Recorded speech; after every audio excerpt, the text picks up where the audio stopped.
Hello all. I'm having an issue. I've only had one 5-star read this year, and it's April, what, 13th? 14th? It's April 14th, girl. This is an issue. This is what happened to me last year. I didn't have a 5-star read until November. So we're on a mission. This video ends when we find a 5-star read. Sorry, I'm talking with my nails because I just did them. But on pause to appreciate. Look how good I am at doing nails. I'm in between books right now. I haven't picked anything up. I finished a book last night. In case you've never seen me before, hi, my name is Reagan and welcome to today's video. I mainly do book content and welcome to today's book video. Here is what I'm thinking, what I'm going to be reading. Also, I don't know how long this is going to be because this could take months. This here is my TBR plus one 5-star prediction, and I'm going to choose out of these what I'm planning to read next. So my 5-star prediction that's not on my TBR is Just for the Summer by Abby Jimenez. This is Abby Jimenez's new release. I've heard so many good things about it. I also don't have a ton of reading time this week, so I'm looking for something kind of fast paced. I just think it has potential because of Abby Jimenez's books, their past history of being really good. We also have Elsie Silver's new release, Wild Love. This is also a potential 5-star because Elsie Silver has a track record of giving me good books. Also, pink cover, so adorable with the black nails. I love it. This one is also on my TBR, The Love Wager by Lynn Painter. This I think it's going to be a 5-star because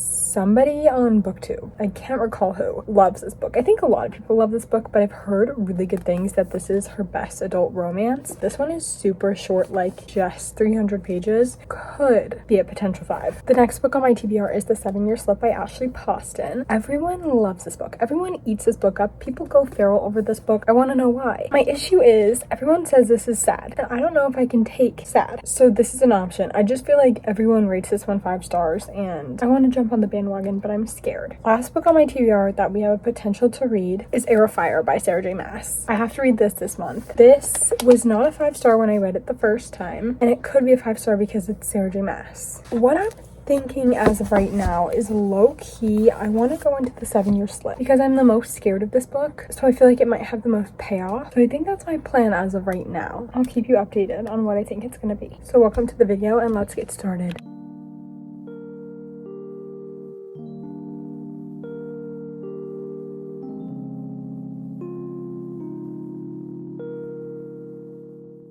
I thought I'd give you a little update on The 7-Year Slip. I'm 50 pages in. I'm not feeling the 5-star vibes yet, but I see why everyone loves it. And I think I need to get a little bit farther in to tell you if I'm feeling the 5-star. But I am feeling feelings towards it. Hello.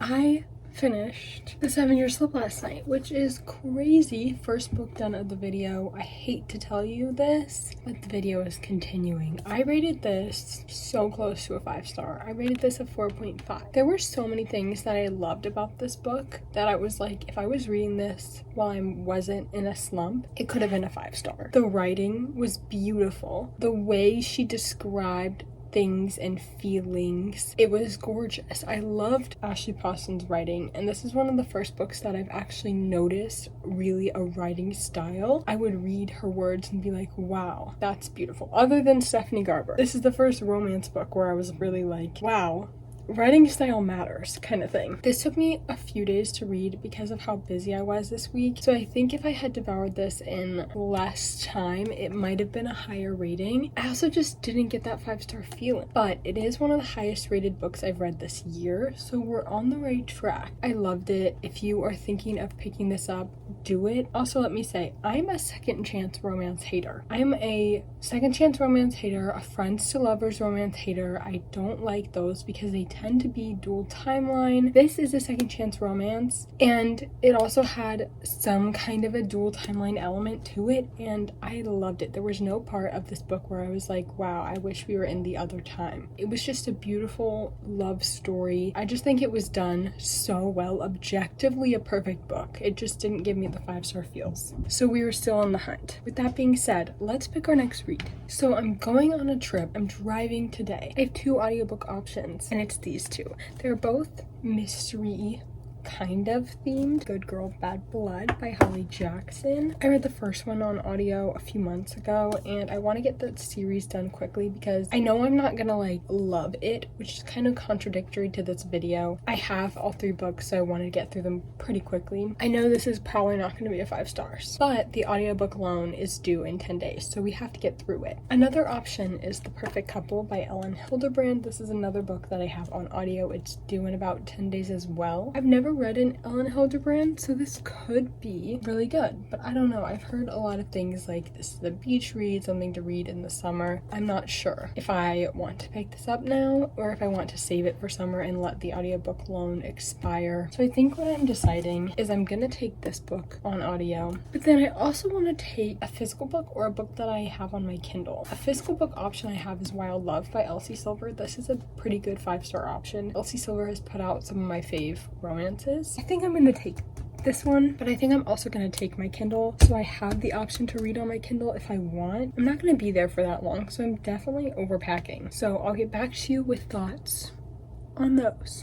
I think I might have updated you on this, but I did in fact start Good Girl Bad Blood, and I did in fact finish it on audio on my trip. If you haven't watched that vlog, go watch it. I went to a concert, the Driver Era Tour concert in Charlotte, and it actually changed my life. If you guys aren't into their music, get into their music. I rated this with 3 stars. I wasn't exactly expecting this to be a 5-star read, but I had the audiobook, so I needed to get through it. This is our second attempt and failed attempt at finding 5 stars. I also told you that I was potentially starting Wild Love by Elsie Silver. I did not do that. Instead, I bought Happily Never After by Lynn Painter at Barnes & Noble on that trip, and I did start this. I'm only on page 23, but it's going well so far. I think this could have potential because a lot of people love Lynn Painter. I've yet to rate one of her books 5 stars. I think I've read 2. This is her new adult romance. I also started a book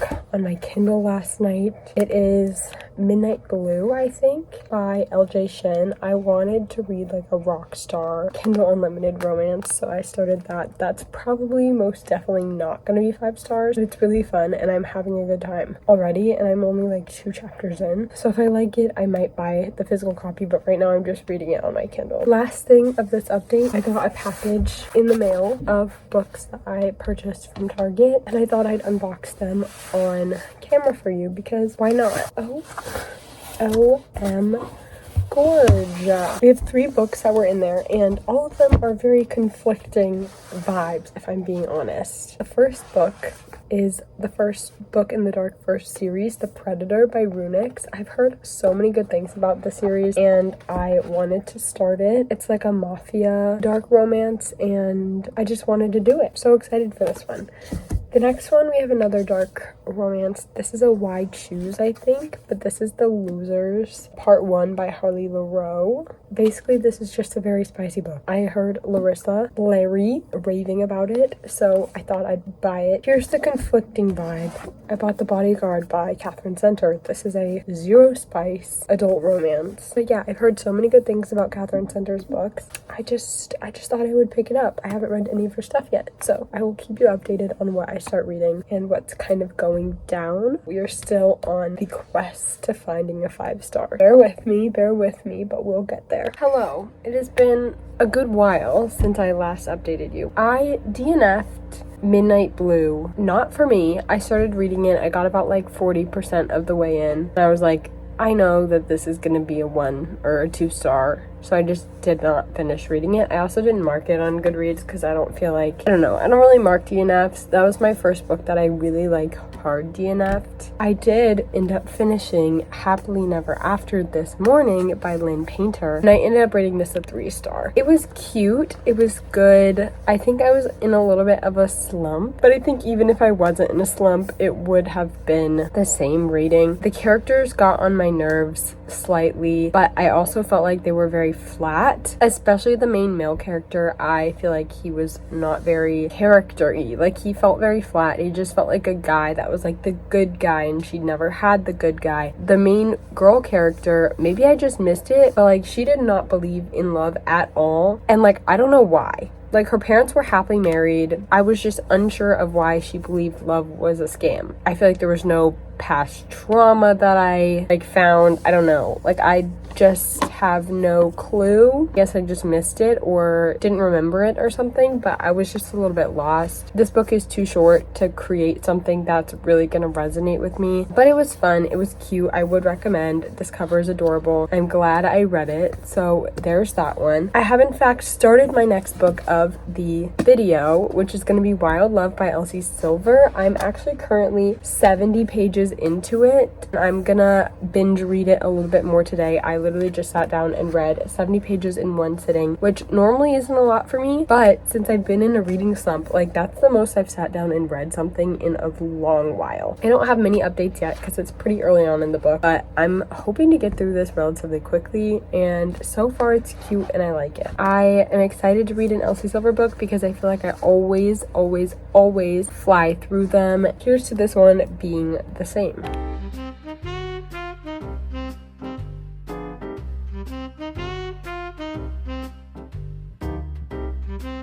Wait guys, like low-key this video's over. Like low-key this video's over. I did not think that this would be where this ended. I think I am in fact rating this a 5 stars. There was a second there where I thought I was gonna give it a 4.5, but then I was like, Reagan, what are you doing? I think I've gotten to the point in my reading career where I have read enough books that I know what I like and I'm chasing this 5-star feeling, but I think I've gaslit myself into thinking that I never feel the 5-star feeling. Does anyone else do that? Like I have felt 5 stars before, but your 5-star feeling kind of changes over time. The more you get to know what you like, the harder it is to find that. And sometimes I'm like, why are you gaslighting yourself into believing that you like this less because you didn't get the same feeling you got in another book? You can still get a 5-star feeling, but 5-star feelings don't all have to be equivalent, is kind of what I'm getting at. My dog's barking. I'm gonna go let him in real quick. He got a hold of a loofah and destroyed it in the matter of the 10 seconds that he held it in his mouth. Anyways, Wild Love by Elsie Silver is a 5-star. Everyone was saying that they were disappointed, and I see where they're coming from because was it a classic Elsie Silver cowboy romance? No. But was it like classic Elsie Silver banter and like pining and classic Elsie Silver soulmate love story? It was, and it was giving that, and I loved it, and it was so fun. I definitely recommend. Don't go into it though expecting a cowboy romance because it's definitely not cowboy. The guy is hot, and I was picturing him. Okay, here's the epidemic I'm going through. I'm picturing everybody in all books as one of a few men, and I can't picture things in my head. So if I want to like picture something, I have to go look them up on my phone, like see their image, and then keep reading with like that in mind. Okay, this is a whole other rant. Like I can't picture stuff in my head. Here's a little chart that tells you the levels of picturing things in your head, and I'm like the bottom one or maybe the one above. So if we did a little moving around, I had to adjust my storage. Anyways, and so when I'm reading, I need to go and look at a picture of the person I'm trying to picture because I can't, and then I keep reading. When I want to see them, I have to pick up my phone and look at their picture. So that's why I have my boyfriend list. We have 1 for basketball romances, sport adjacent romances. We have Jared McCain. If you don't understand the hype around Jared McCain, you need to get into it. Go binge his TikTok, especially the Sally Hansen promo video. I pictured him as Ryan Shea from The Right Move, my first 5-star read of the year. I know Ryan Shea has a fade.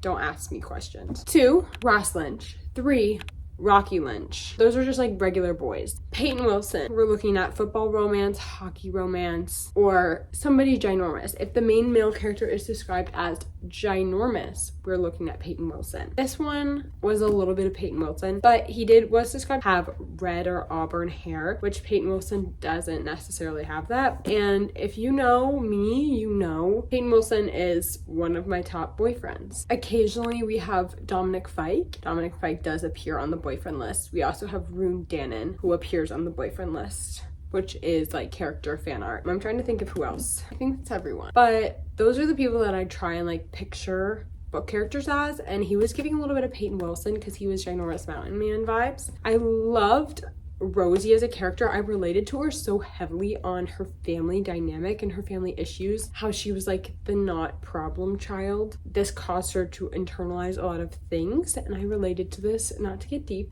but I related to this very heavily for Rosie as a character. I never loved children in books. I loved Cora. The way I'm remembering characters' names, that tells you how much I like this book. A common complaint I have is when you're having a child at the age of 2 and they're speaking full coherent sentences 90% of the time, like that's not realistic. 2-year-olds speak in like their own little jargon. In this, Cora was 12, but Cora had been forced into a situation where she had to mature very early on because of her parents, and how that with how she acted. But I like when you saw her like child like side a little bit. I can't wait for the next book in the series. I have already pre-ordered it. It's Wild Eyes. It was a beautiful romance and I really loved it. This was our 5-star read of the video. Thank you so much for watching. Thank you for coming along with this journey. Last year my first 5-star read was in November, so we are on track. Thank you so much for watching. I love you all and I will see you guys in the next one. Bye.